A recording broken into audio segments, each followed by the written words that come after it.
my contention is, when I was making it, it was like, you're making this film, and the idea was that we're all responsible for this, that his sacrifice was for all mankind. What if the most brutal, unfiltered portrayal of Christ's suffering was more than just a film?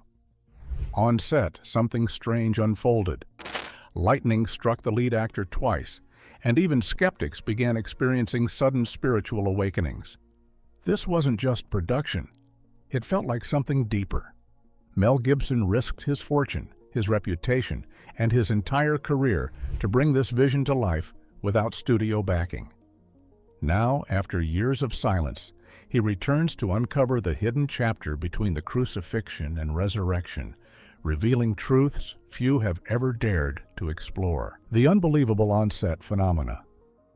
From the moment filming began on the Passion of the Christ, something unusual unsettled everyone involved. The production wasn't just a movie set. It became a place where the line between fiction and reality seemed to blur. Cast and crew started experiencing strange occurrences, unexplainable sensations, eerie coincidences, and moments charged with an almost spiritual energy. These were not the typical behind-the-scenes hiccups, but phenomena that defied any rational explanation.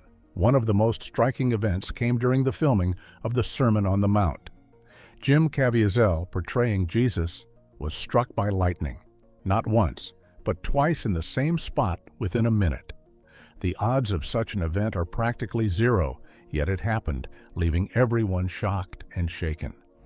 The crew scrambled for cover as the powerful bolts engulfed Caviezel in blinding light, yet he emerged unscathed, his hair crackling and body glowing.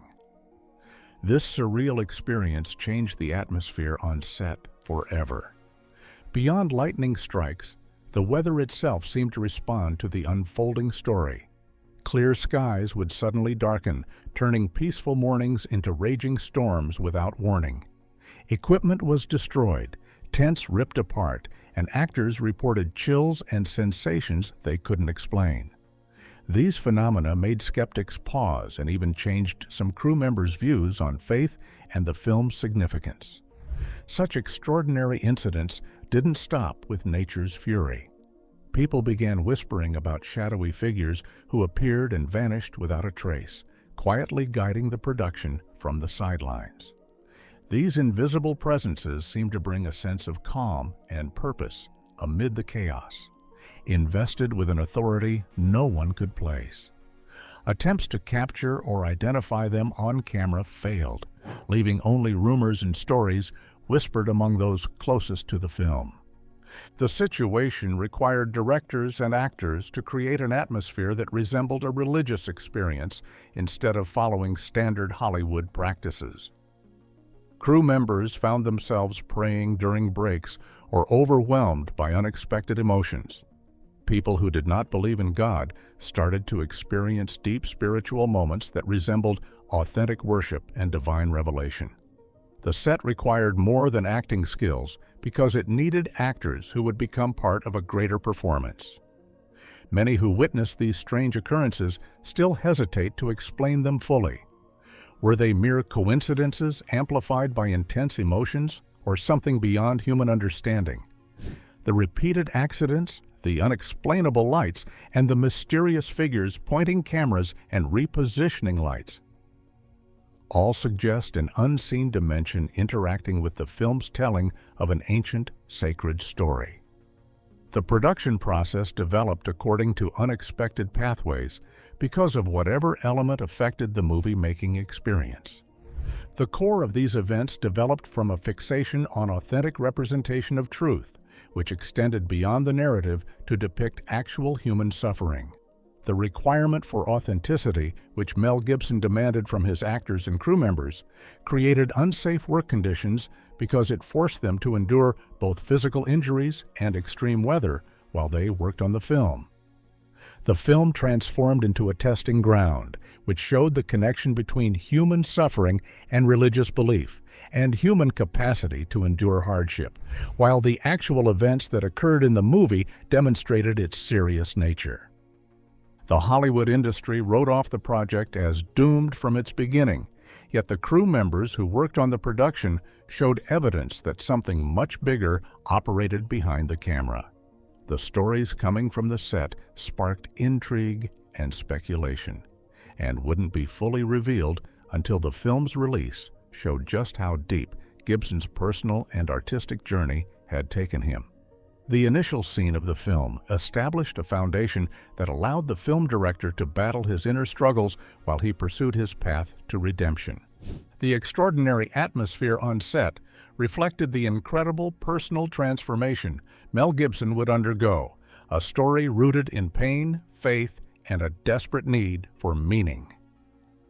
Gibson's personal journey to faith. At the peak of his career in the late 1990s, Mel Gibson was a global icon, celebrated for Braveheart and seen as untouchable in Hollywood. But behind the fame and glamour, his inner world was fracturing. His marriage was falling apart, and alcohol had become a destructive refuge. In candid interviews, Gibson later revealed a profound emptiness, describing himself as hollow and overwhelmed by self-destruction. He confessed simply, "I didn't want to live. I was ruining everything I touched." This desperate darkness set the stage for an unexpected turn. In a moment of deep despair, Gibson dropped to his knees and prayed with a sincerity he hadn't felt in years. Though raised Catholic, he had long drifted from the faith of his childhood, but in this broken, raw moment, something shifted. He reached for a Bible and began reading Scripture anew, immersing himself in the Gospels, particularly the raw, haunting accounts of Christ's suffering. As Gibson returned repeatedly to these stories, he encountered a spark he had lost: purpose. He later admitted that those nights of prayer and study reshaped his entire life and ignited the drive to tell the story of Jesus' passion like never before. For Gibson, this wasn't about creating another Hollywood film. It was a personal vow, a sacred mission born out of his own redemption journey. He described himself with brutal honesty as a terrible man whose sins were among those that had nailed Christ to the cross. This realization shattered any lingering illusions of fame and success, fulfilling him. Awards and accolades no longer mattered. Redemption and truth became his sole focus. It was this raw humility and urgency that fueled the creation of what would become one of the most controversial religious films in modern history. Gibson attempted to depict Jesus' suffering through his performance. He examined all passion accounts, which included the visions of Blessed Anne Catherine Emmerich. The archaeologists discovered archaeological evidence that verified her account, proving she had no direct experience of the events. The archaeological confirmation of her writings, which she could not have known, created a powerful basis for the visions that shaped Gibson's vision. The audience needed to experience the Passion through its authentic presentation, which Gibson wanted them to see. He used Aramaic, Hebrew, and Latin for the entire movie, because he wanted to show people how reality existed without any English dialogue. Gibson believed that the original languages of Christ's story needed to remain intact, because personal contact with Jesus needed to come through the unaltered original Hebrew language. He cast actors who would maintain audience focus on the story, because he wanted to avoid using Hollywood stars who would create face recognition problems.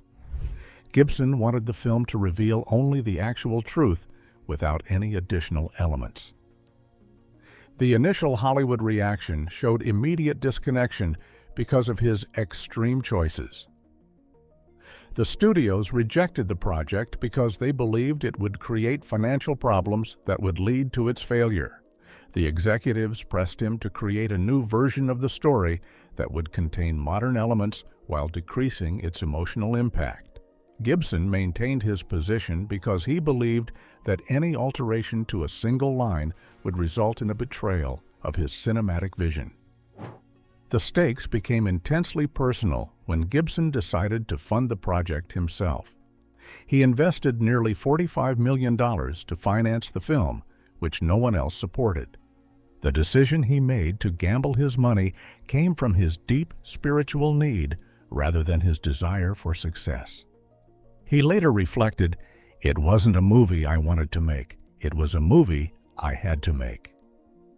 The journey to realize this vision required finding the perfect actor, someone who could bear unimaginable pain and embody something more than a role.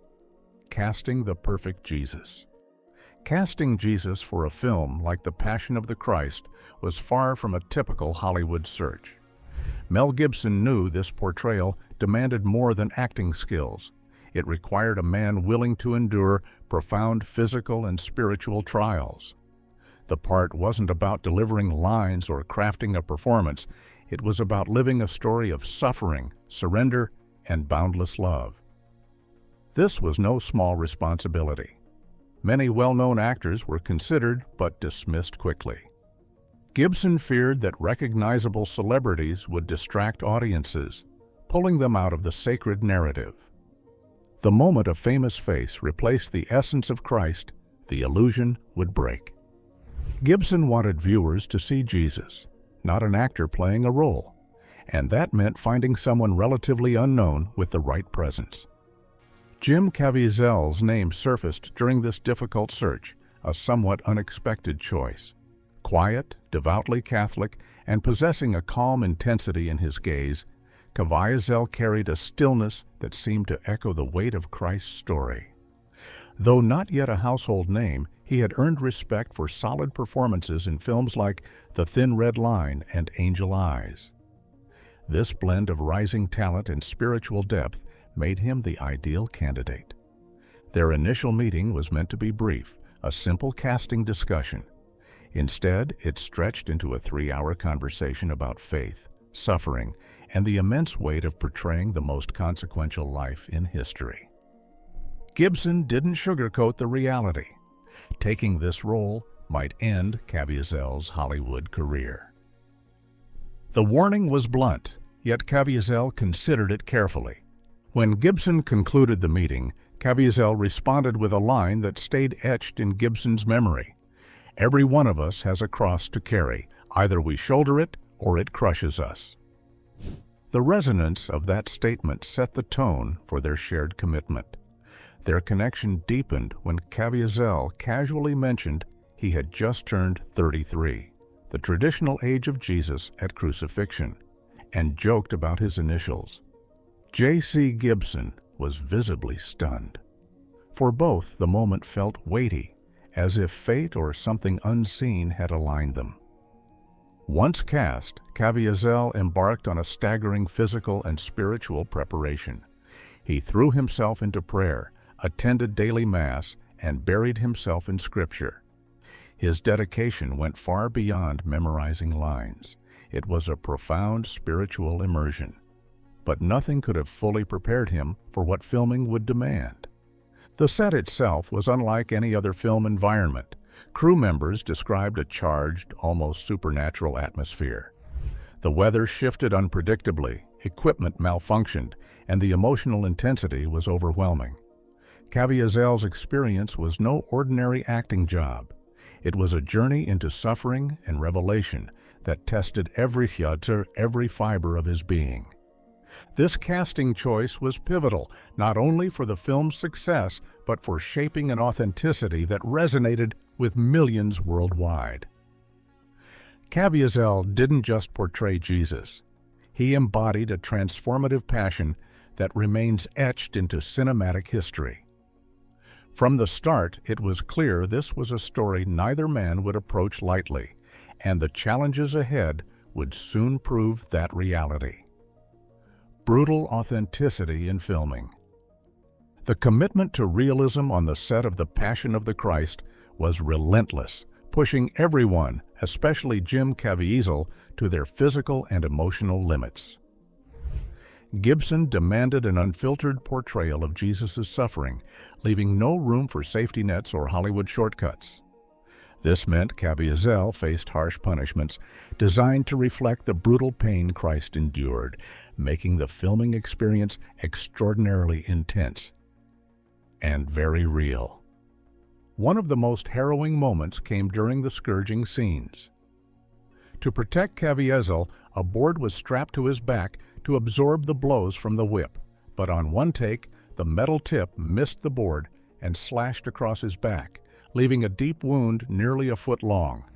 The scream heard in the final film wasn't an act, it was a cry of real agony.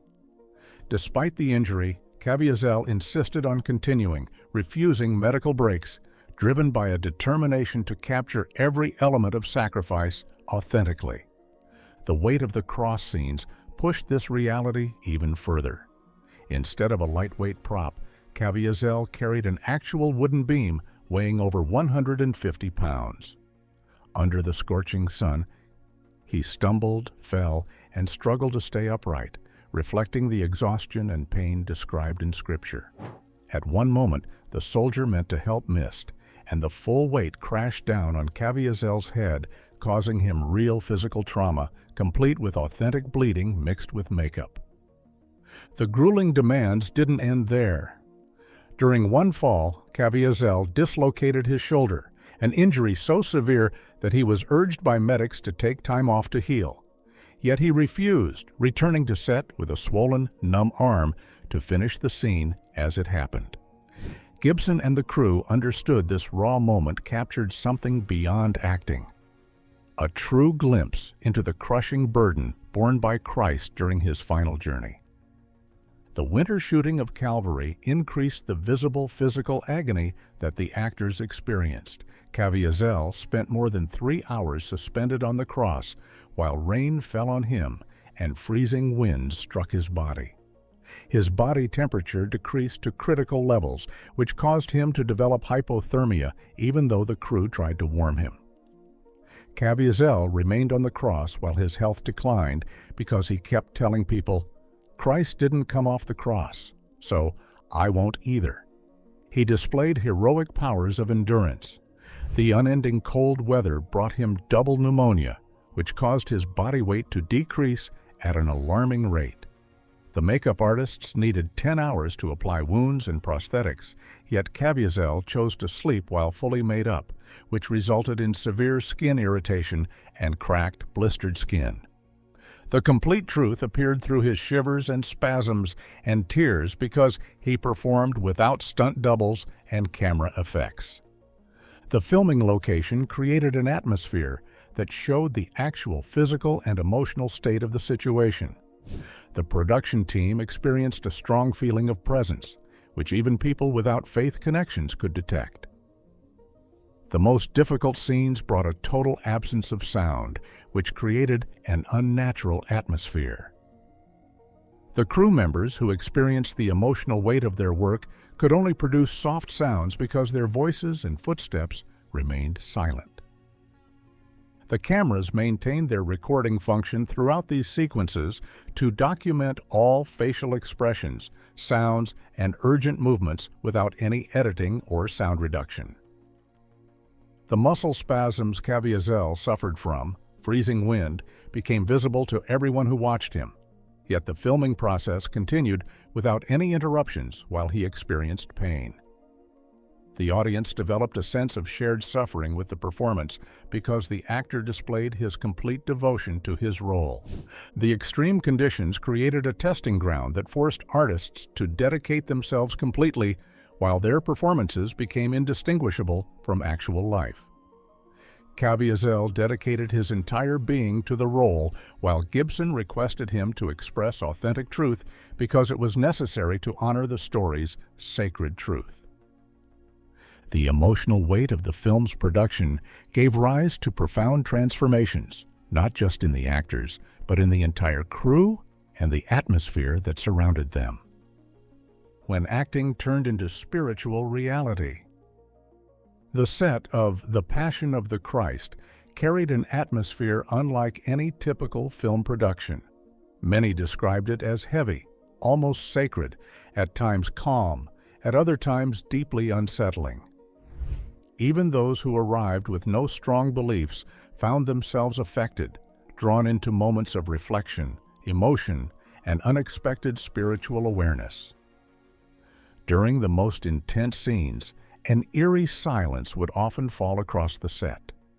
Conversation stopped, footsteps faded, and the only sounds left were the wind and quiet sobs from cast and crew.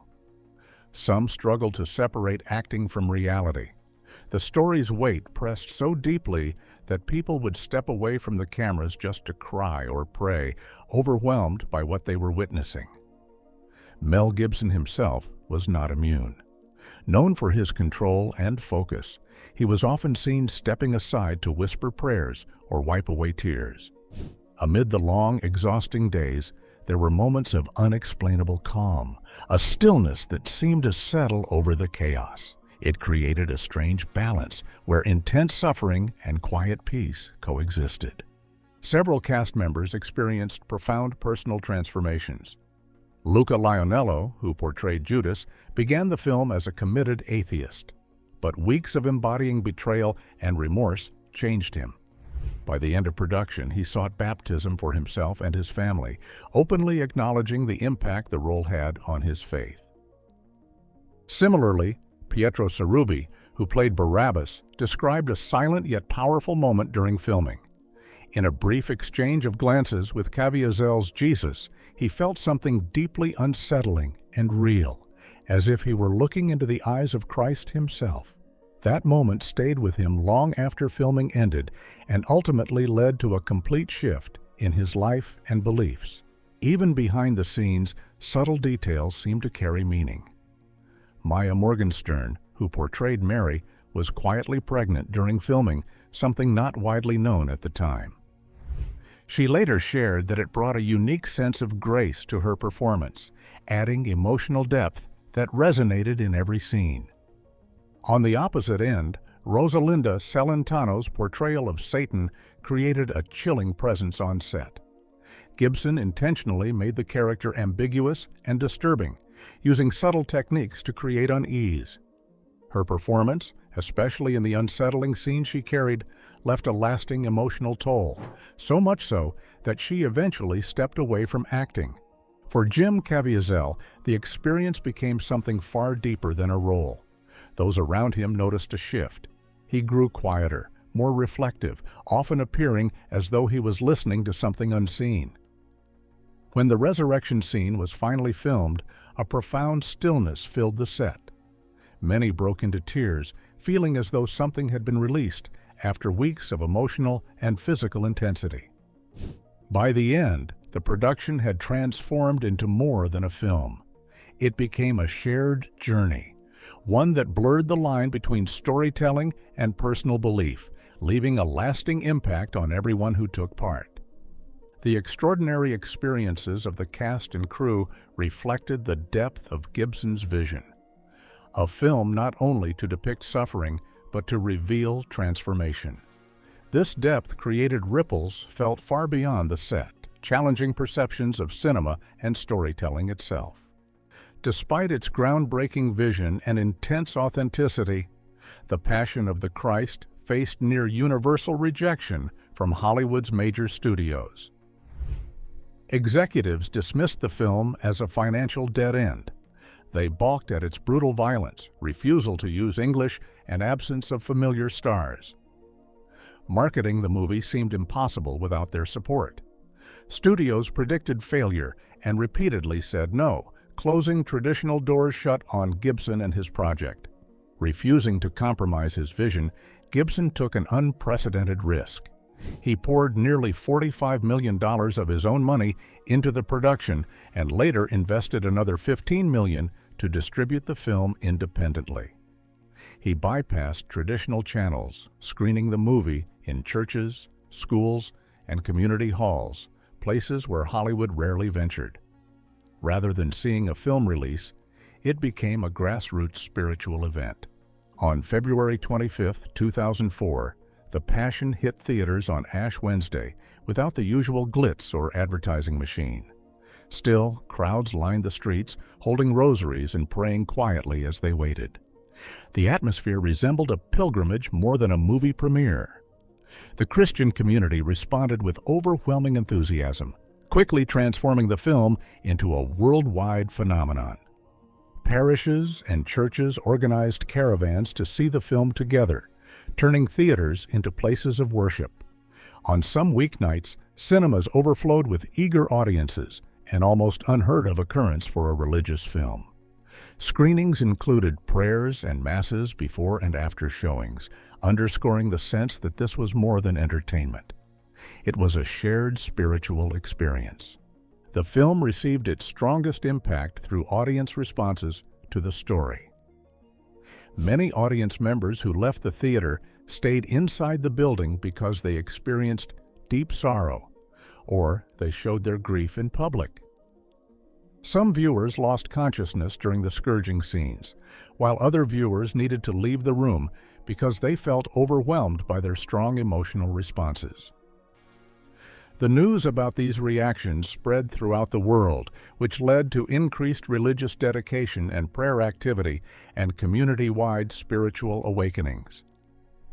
The movie generated extraordinary box office receipts, which demonstrated the audience's intense loyalty. The movie achieved worldwide box office earnings that exceeded $610 million, including more than $370 million from the United States market. The film broke records to become the most successful non-English language movie ever made, while it maintained its position as the top R-rated film in U.S. theaters for almost 20 years. Gibson's dedicated work achieved success against all obstacles because his movie had become a cultural and spiritual phenomenon. Hollywood maintained its unwelcoming atmosphere towards those who achieved success in their work. The film faced backlash because critics attacked both its violent scenes and its handling of various social groups. The accusations included claims of extreme religious devotion and accusations of anti-Jewish sentiment. Leading publications condemned it as divisive or intolerant, while public debates raged in media forums. The faithful continued to arrive despite the ongoing conflict. Gibson faced the public backlash against him with complete belief in his position. He refused to compromise his film work because he believed the depiction of suffering showed the actual reality of Christ's sacrifice. He answered the hatred accusations with a calm response that showed he wanted to demonstrate Jesus' Jewish heritage while showing his mission to show people how to achieve redemption instead of blaming others. Gibson's defiant stance created both admiration and extreme backlash against him. The Hollywood system attempted to silence him, yet millions found their faith strengthened or renewed through his work.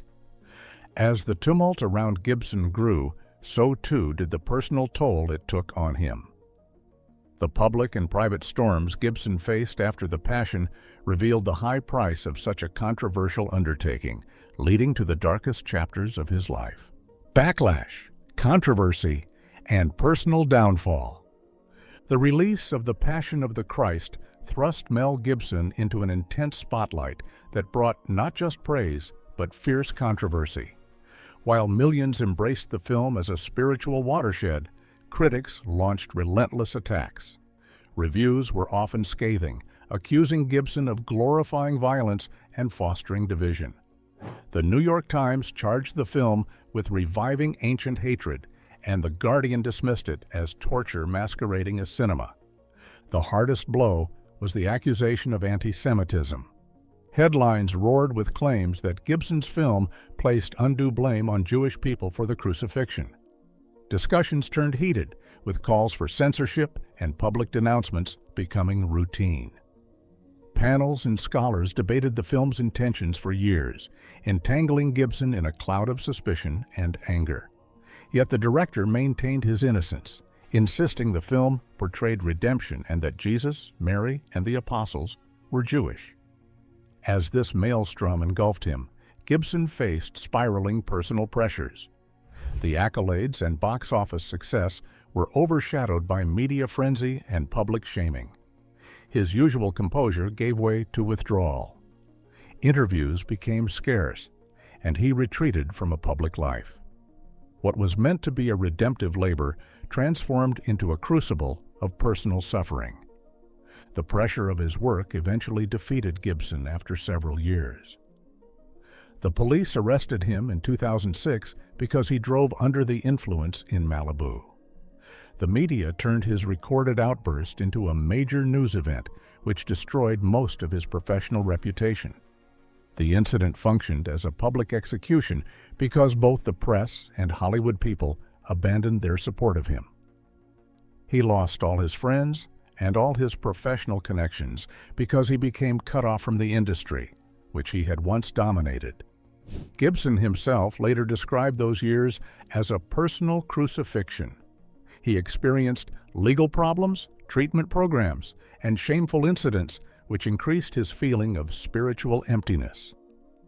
The battle against his inner demons reappeared when old wounds brought back anger and guilt, and the darkness he thought he had defeated during filming returned to him with full power. The faith that had fueled his work now felt inaccessible, and his private life unraveled behind closed doors. A hidden force began to develop during the period of darkness. The trials became a painful prelude to a new chapter, one marked by renewal and a recommitment to the story he first sought to tell. The world attempted to destroy him, but his inner fire survived, and he prepared to make a comeback. Gibson started to create the next portion of his spiritual and film career development. His path forward was intertwined with the fate of another man forever changed by the film's making, Jim Caviezel. Caviezel battled his own personal battles, while Gibson dealt with his private conflicts and public rejection. Together, their stories hint at redemption not yet complete, as a new chapter waits to be told. Resurrection and redemption ahead. After nearly 2 decades of personal struggle, Mel Gibson returns to the story that changed his life, this time focusing on what happened between the crucifixion and the resurrection. His upcoming sequel, The Resurrection of the Christ, explores those silent, mysterious hours, moving beyond physical suffering into a deeper spiritual realm. Instead of the broken body, this film centers on a victorious soul, depicting Christ's descent into the underworld and ultimate triumph over death. Drawing from early Christian writings and apocryphal texts, the story imagines a cosmic battle between darkness and light. It's an ambitious attempt to visualize a dimension no film has truly captured before. Gibson describes it as both haunting and hopeful, a journey through spiritual darkness into radiant redemption. Jim Caviezel has called it one of the most ambitious films ever attempted, while Gibson himself insists it will portray the greatest event in human history, not just resurrection, but the conquest of death itself. Gibson's perfectionism has resulted in years of production delays. The filmmakers developed each element of the story to demonstrate its narrative significance. The film will be released in 2 parts, which correspond to the 40 days Christ spent on earth after his resurrection. The journey behind the Passion of the Christ is more than filmmaking. It's a story of faith, courage, and transformation, both on and off the screen. Mel Gibson's relentless vision created something that didn't just entertain, but stirred something deeper in millions. If this story spoke to you, take a moment to like and subscribe for more behind-the-scenes insights into powerful films. And don't stop here. Tap into the next video waiting on your screen, because the story doesn't end. It only goes deeper.